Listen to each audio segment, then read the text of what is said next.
Hey folks, it's Lindsey Huddleston with SPS back in the building over at Panther Stadium, River Rouge High School, and I want to thank Dr. Derek Coleman, Superintendent of Schools for River Rouge Public Schools for sponsoring the SPS Game of the Week. We are headed to Ford Field pretty soon. We got a big game. Got Coach Eric Pettway right here. How you doing, man? How you doing? Yeah, How you doing? Getting ready to go over to King High School. That's another conversation we'll talk about in a second about the matchup itself. But Coach, congratulations on taking over. Maybe we can use this as an opportunity to say, who is Coach Eric Pettway? Oh, wow. Well, you know, I started at Southfield Lathrop, played my high school ball at Southfield Lathrop. Sure. Got a scholarship to Eastern Michigan. Sure. That's where I actually met the former head coach, Corey Parker. Sure.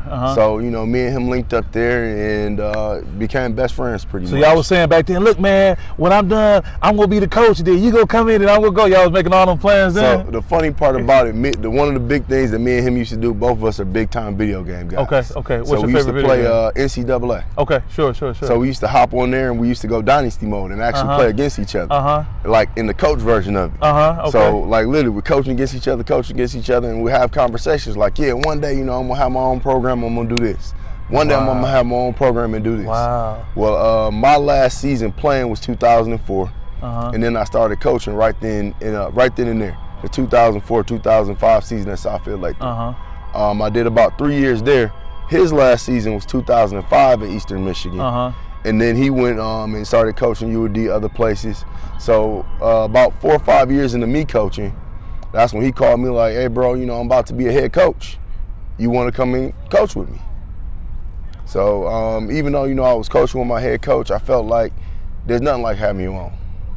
You know, if you and somebody that you close enough with and respect well enough will listen to your ideas and give everything, or y'all actually come to a medium and work together to build something, you know, that's a lot better than coming into somebody else's house and saying, can I do this? Can I do that?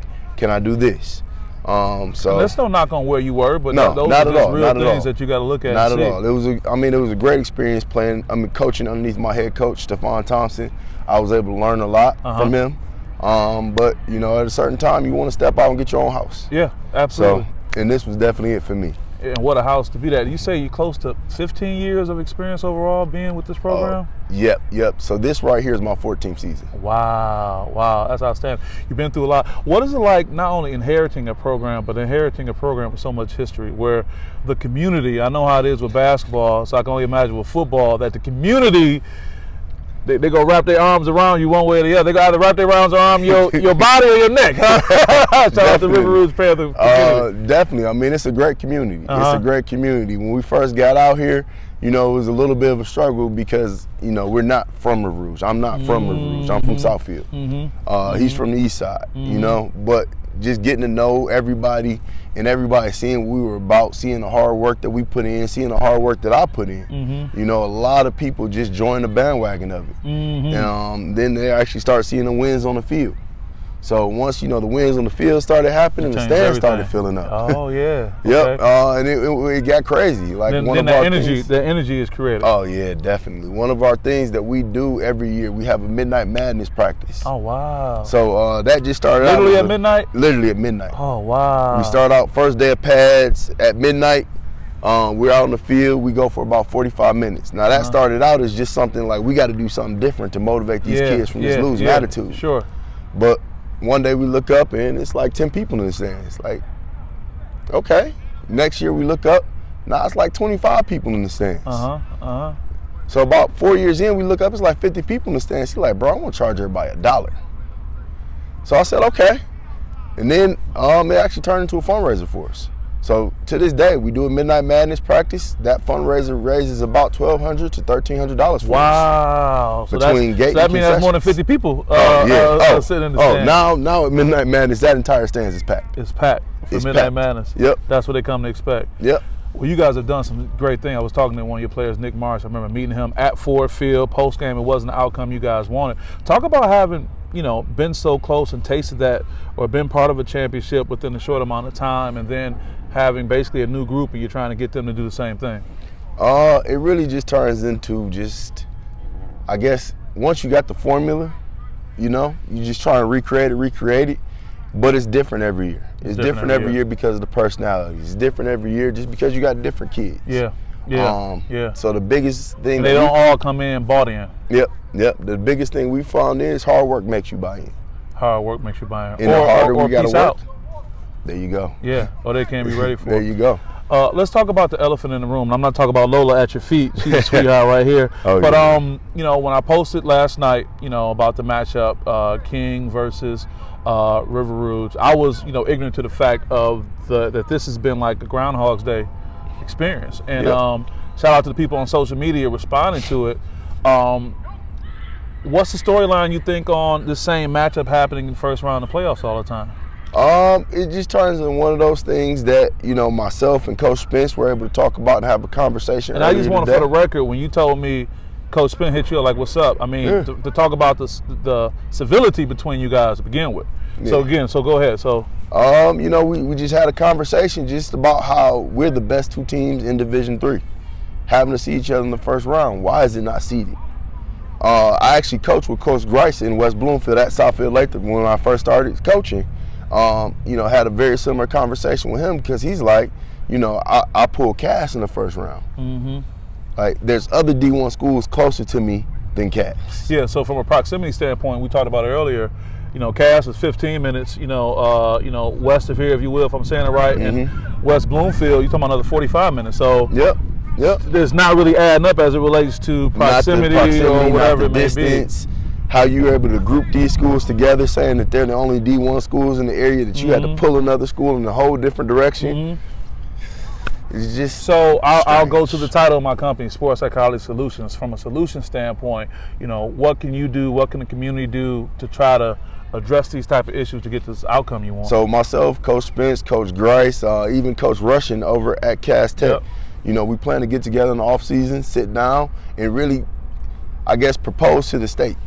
As some of the stronger teams in the state, what can we do to affect these rules? What can we do to affect the travel rule? Because right now, you can't play a game that's, I believe, more than 325 miles past any border. Oh, okay. Yeah. So at that point... why is it important that you have to travel? And this is for people who may not be familiar. Why is that important that you guys need to travel? So Michigan, other states are on the national stage. They're allowed to play other states, and you actually get to see how good those players are. Yeah. We're only allowed to play Ohio and states that really connect to us. Those big states. But we're just as good as any team in Florida. Yeah. We got teams here in Michigan that's just as good as any team in California. Yeah. So why aren't we allowed to play those guys, especially those first couple weeks when we're not even in school? Right. So it's kind of like bringing up the same conversation that's been had on the basketball side as well, addressing this. So and I always want to shout out everyone on the timeline, man, when I posted. I mean, there was a lot of discussions. And to be honest, man, it wasn't like petty talk. It was people really having intelligent, respectful discussions. So how do we engage that group and engage that energy to help you with what you're trying to get? I think the best thing to do is, just try and contact the state. And just kind of letting them know that certain things need to be changed. Yeah. And I think if they hear it enough, at a certain point, they have to give in. Because one can argue that it's cannibalism. You have those, strong teams, killing each other early on, compared to the idea of the possibility of, you guys meeting, in a bigger game, if you will. Meeting in the semifinal, meeting in the state championship, possibly. Yeah. The state seats a lot of other sports. So with that being said, you have an all-in sport like basketball that you're able to seed. Right. Well, this isn't even an all-in sport. Football isn't. Right. Football is you got to win a certain amount of games. You have to have a certain amount of playoff points. So if only 32 teams are going to make it, into that. If only 32 teams are going to make it, why not be able to seed out 32 teams? So seeding is what we're talking about. And I can appreciate that, and for everyone's watching, that's something we can look forward to. Talk about this team, team itself. What's the personality of this team? This team has been a great team. It's been one of those things where it was like I came in thinking it was going to be a lot of comparison from the kids, from the way Coach Parker ran things to the way I ran things. It wasn't. It was, let's go, let's work. We went away to camp. These guys did a great job in responding to Dawn Patrol, getting up running at 4 o'clock in the morning. Wow, Dawn Patrol. 3 practices a day. Like, they did a great job in responding. Now, we lost a couple games late in the last couple seconds, but, that was a learning experience. Yeah. It was never guy that put his head down, a guy that really just was on some, I don't want to be a part of this team type of thing. Yeah, sure, we had our issues as a family, but every family has their issues. I'm about to say, all teams do, despite your success, not going to happen. Even though you've been with this program for such a significant amount of time, was there ever that stepdad feeling when you kind of took over? You ain't my daddy, you ain't Coach Parker. Or that just, you hear, but it's still, you're now in that first position and it's an adjustment period. What has that been like? No, it never really was that. The high school has grown very large over the past few years. I want to say when I first got here, it was about 320 kids. Last year, I believe our numbers was 1,100. Wow. So as the building grew, Coach Parker's responsibilities in the building grew. Sure. But definitely. Which probably meant your responsibilities grew too. Out here. Because you're over at the middle school as well. Yep. So the middle school grows, but it never really gets, say, over 400. Yeah. Especially my school. But that allowed me more time out here with football. Yeah. It literally was, he's handling something in the school, I got to run practice today. Right. Or, this is coming up in the school, well, I got to run everything football-wise, whether it's taking kids to visit, sitting down with college coaches. Wow. I didn't have a problem or issue with doing it. Taking on a lot of the head coach responsibility. So we talked about your role as Dean of Students for the middle school, which is a great role to be in. Does that mean that you pretty much have a touch point with all these young people because in some way or form they transition through? Yes, definitely. For the majority, I would say it's at least 12 different players on the team that was in my middle school at some point. Oh, wow. Where I'd have conversations with them on, at some point you're going to be playing high school football. This is the expectation. And then just hearing those conversations. Christian Roy-Lewis was actually one of those outstanding young man. Even Nick Marsh, he transferred into our STEM school, but it was still, as he's coming into our district, I was able to sit down and have those conversations with him as a middle schooler of what the expectation is moving forward. Right. So a lot of guys take heed to that. Of course, not everybody takes the advice. But or they get it late. Yeah. There you go. Get those, they show up later. So let's talk about Friday. You talked about already, civility between you and Coach Spencer. What can the Panthers expect to see, referring to the Panther faithful, expect to see when you guys go over to King High School? Well, we're definitely playing against a very, very talented team, but one of the best players in the country. Yeah. So with that being said, we're going to go out and do what we do best. We're going to work hard to beat them. We're going to make sure that no matter what, that they walk away from it knowing that they played 60 minutes of football. Right. So they go feel it. Yeah. If you can walk, play 60 minutes of football with us, and you come out on the top, ready to shake your hand and say congratulations. It's just one of the things that we believe in as a coaching staff that we put into our kids.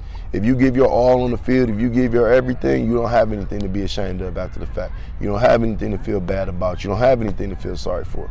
So that's the same expectation I have for my coaching staff going into this week. Yeah. It was a talk we had late last night after our selection show Sunday party. After we had that, all the kids left, we sat down as coaches and sat down for at least an hour and a half just talking about our game plan for King. Wow. Before practice, we're having side conversations with each other about our preparation. But the text is blowing up too. Text, FaceTime, Zoom. Man. You guys are all in with it. You gotta win. It's win or go home. So it's no reason not to be all in. It is. Well, you guys got a good practice going away. Coach, anybody you want to shout out before we let you get out of here? Definitely want to shout out my school district, my great superintendent, my amazing school board. Always want to, just definitely give a shout out to God for allowing me to be in the position I'm in. My parents, hopefully they get a chance to see this. They're not the most computer savvy, but at the same time, I'll make sure I send it to them. Charles and Loretta Pettway. Okay, we'll make sure they get that. And then, my cousin. Shout out to Derek. That's my front right there. Definitely. Derek Pettway. Yeah, I was like, oh, what's up? I see D in a minute. We got to catch up. Yeah. Well, no, you're doing an outstanding job, man. And I know how it can be when you are in the bubble of your school and your school district. But, boy, you represent well, man. You got Lola on point, too. Tell the story about Lola. Well, our school started a animal intervention program. So what does that mean?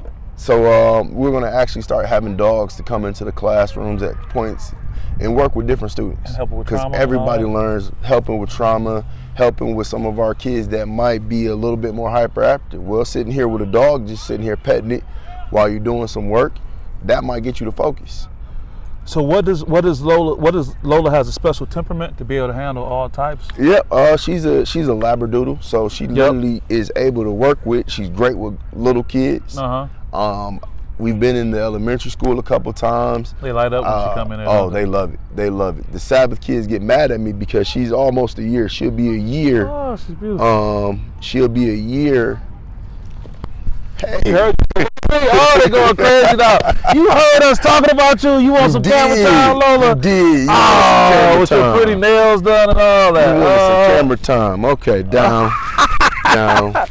Yep. But like I said, my middle schoolers get mad when I don't bring her in because she's a year old and she's still doing training, still going through that process. So she's actually not able to stay at school today, but they love her. She loves them. Yeah, I got one for you. How does she help you? Oh, she helps me amazingly. There's not a bad day. You know, I come home, my girlfriend loves her.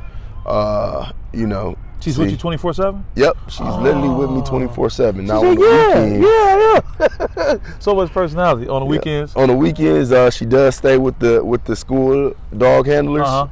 Sure. You know, just to be able to give me time to prepare for Friday night. But other than that, yep, she's ready to go. That's awesome. Well, look, man, you're doing a great thing. We'll let you get back to this great practice. We gave the shout-outs. We shout out everybody. We're looking forward to this game and just continue the great work and how you are representing so much for this community over here. All right, appreciate you. Yeah, with that being said, Lindsey Hudson with SPS. We'll see you guys on Friday at King High School. It's going down. Peace.